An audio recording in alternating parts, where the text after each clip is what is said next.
नमस्कार, आप देख रहे हैं न्यूज एट 5। आपके साथ मैं हूं अनुया यादव। सेबी के फैसले पर सैट की रोक लगाने की खबर के बाद बाजार में निचले स्तरों से शानदार रिकवरी देखने को मिली। बाजार में लगातार चौथे दिन भी गिरावट रही और बाजार में भारी उतार चढ़ाव भी देखने को मिला। मिड कैप और स्मॉल कैप इंडेक्स में भी निचले स्तरों से रिकवरी दिखी। 21 जुलाई के बाद निफ्टी 9,850 के स्तर के नीचे लुढ़क गया। इंट्राडे में निफ्टी ने 9,800 के अहम स्तर को भी तोड़ दिया। कारोबार खत्म होने पर सेंसेक्स 266 अंक और निफ्टी 87 अंकों की गिरावट के साथ बंद हुए। रियल्टी फार्मा शेयरों में सबसे ज्यादा गिरावट रही और बीएसई रियल्टी और फार्मा इंडेक्स 3 से 5% की गिरावट के साथ बंद हुए। वहीं ऑटो, पावर, तेल, गैस, कैपिटल गुड्स और मेटल शेयरों में भी जोरदार बिकवाली देखने को मिली। बीएसई के सभी सेक्टर इंडेक्स लाल निशान में बंद हुए।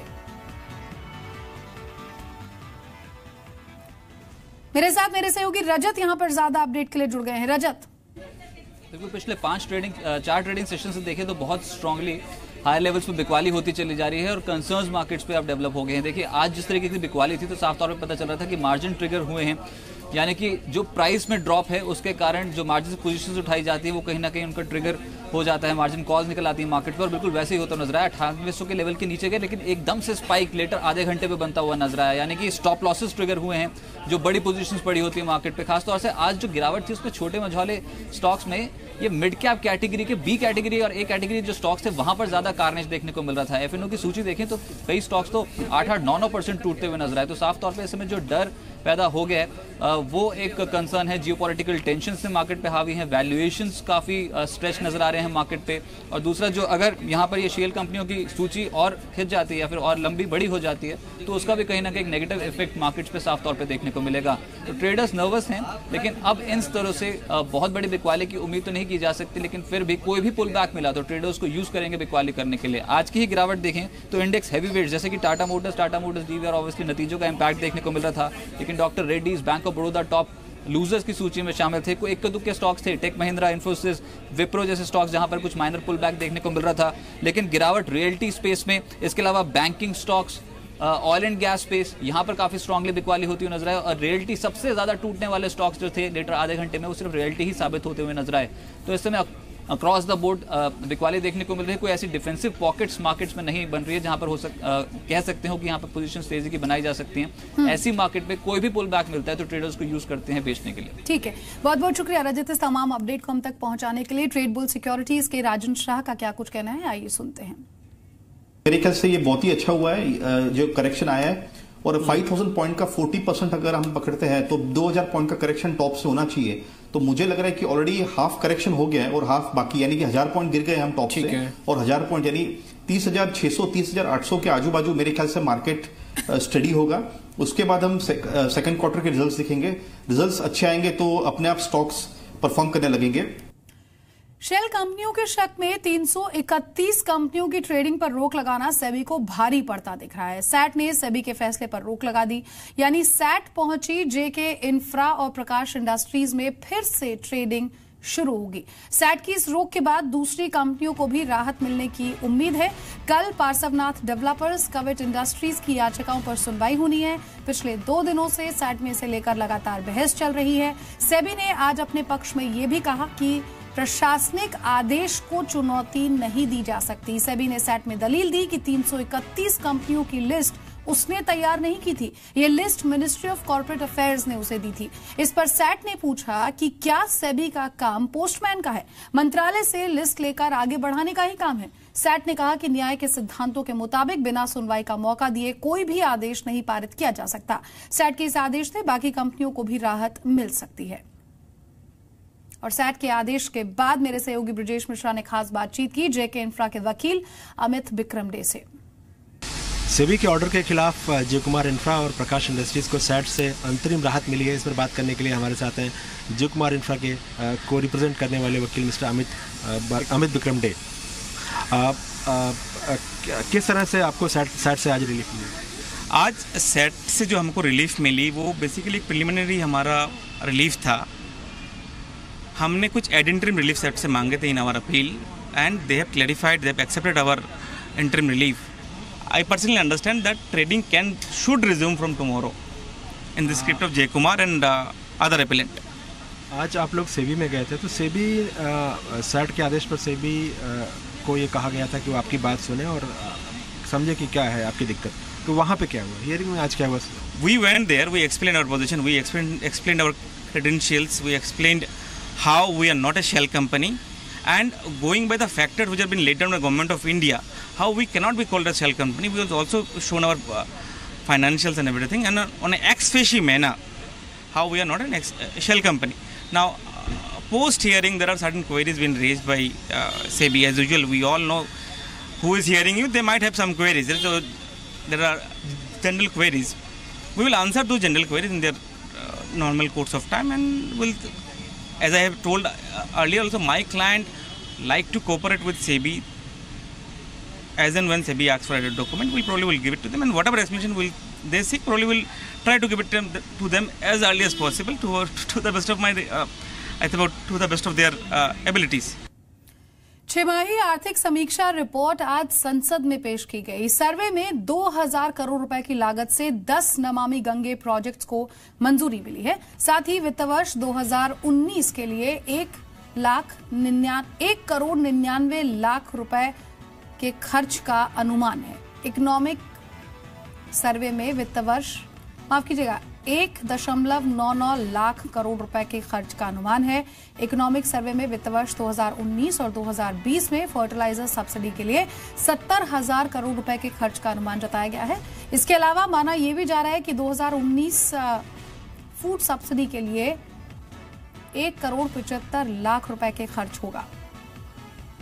आर्थिक सर्वे में डेवलपमेंट, ट्रेड, इन्वेस्टमेंट, ग्रोथ जैसी महत्वपूर्ण इंडिकेटर्स के बारे में विस्तार से बताया जाता है।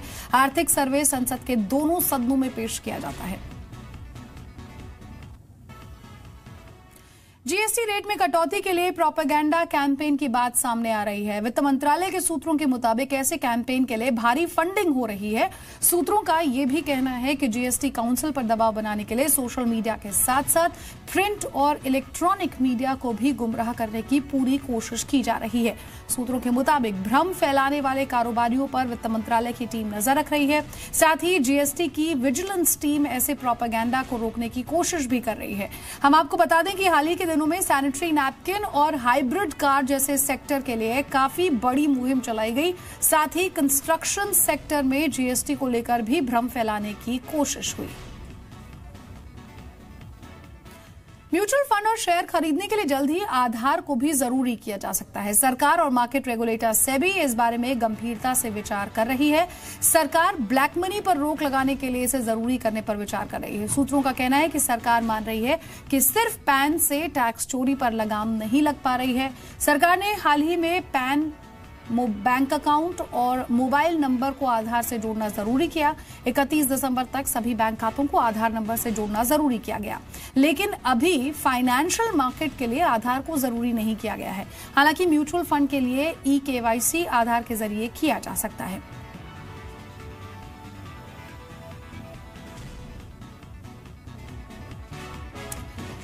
पिता विजयपत सिंघानिया के साथ चल रहे प्रॉपर्टी विवाद पर बेटे गौतम सिंघानिया ने अपनी बात रखी है। जी बिजनेस को लिखे एक ईमेल में गौतम सिंघानिया ने कहा कि मेरी रेमंड के चेयरमैन और विजयपत सिंघानिया के पुत्र के तौर पर 2 अलग अलग भूमिकाएं हैं और जिम्मेदारियां हैं।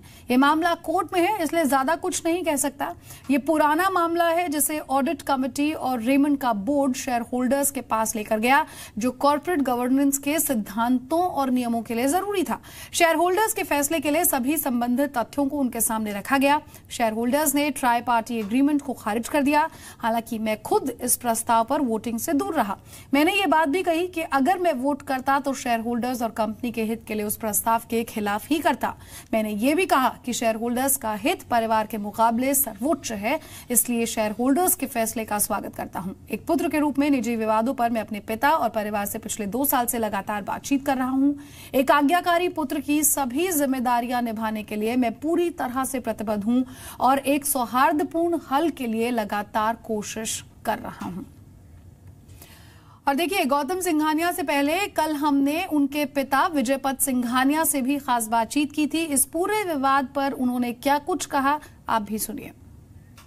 मेरे साथ है इस समय doctor Vijaypat Singhania. Sir, welcome to Zee business. लेकिन सबसे पहले मैं आपसे ये पूछना चाहूँगी कि जो भी मैटर कोर्ट में है, if you can just explain what is this feud that's going on right now. Well, पहली बात तो यह है कि द मैटर इज सब जुडिस, इट्स बीइंग हर्ड। दूसरी बात, I feel very uncomfortable talking about it on the TV because it's not my intention. I should use your media to address not your audience but my audience, which is unfair. In a nutshell, it is a issue with my son, and I don't think it would be fair to talk about it on TV.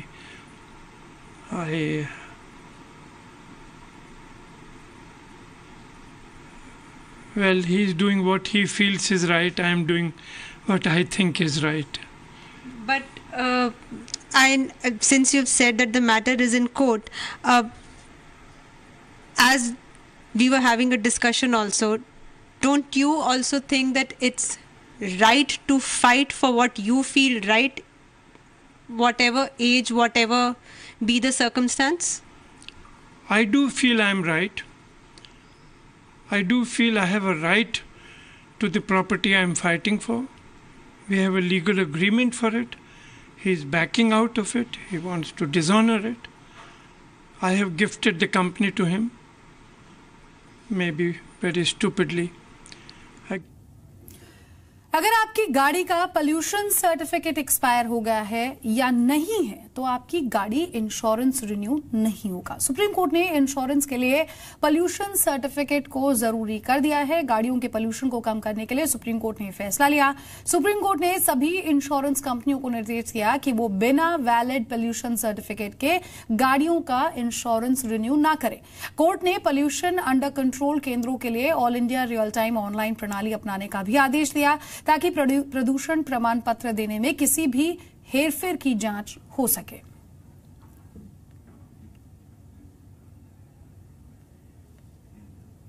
और आने वाले 6 महीनों में electric bike देश की सड़कों पर छा जाएगी। सुनकर आपको जरूर हैरानी होगी, लेकिन परिवहन मंत्री नितिन गडकरी कुछ ऐसा ही दावा कर रहे हैं। गडकरी जी का कहना है कि अगर आप अगले 6 महीने में बाइक खरीदने की योजना बना रहे हैं तो पेट्रोल की नहीं बल्कि इलेक्ट्रिक बाइक खरीदने की योजना बनाएं।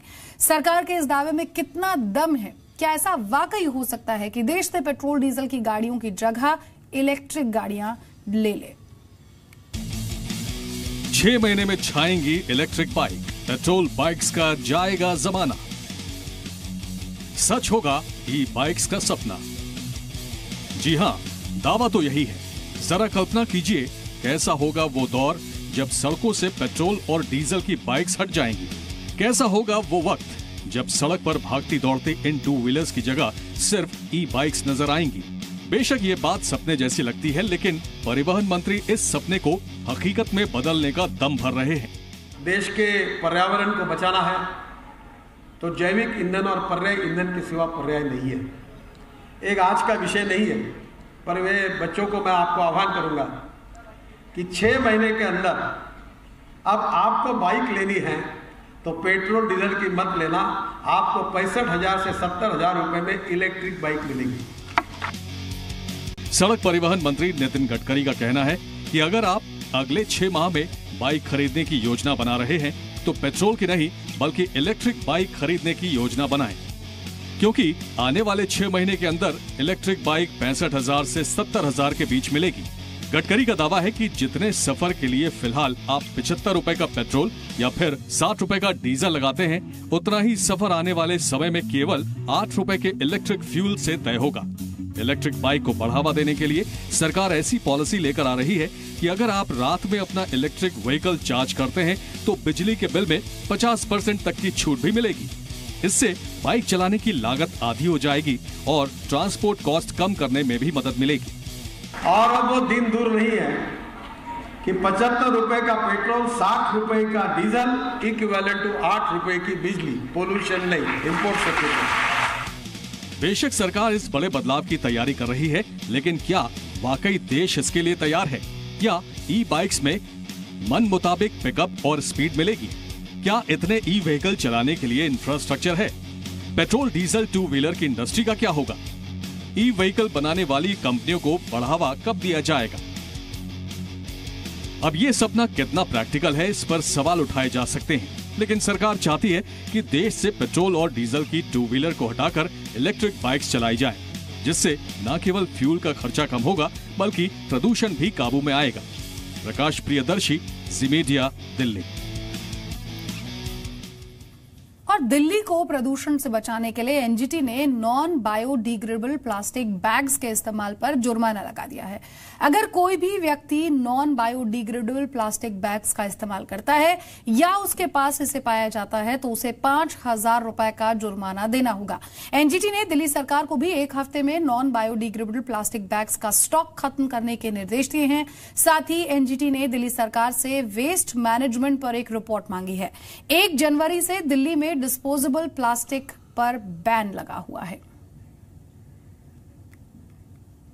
एक छोटा सा ब्रेक ले लेते हैं, लेकिन ब्रेक के बाद क्या महाराष्ट्र में 24 घंटे अब आप शॉपिंग कर सकेंगे? दुकानें खुली रहेगी? पूरी खबर इस छोटे से ब्रेक के बाद।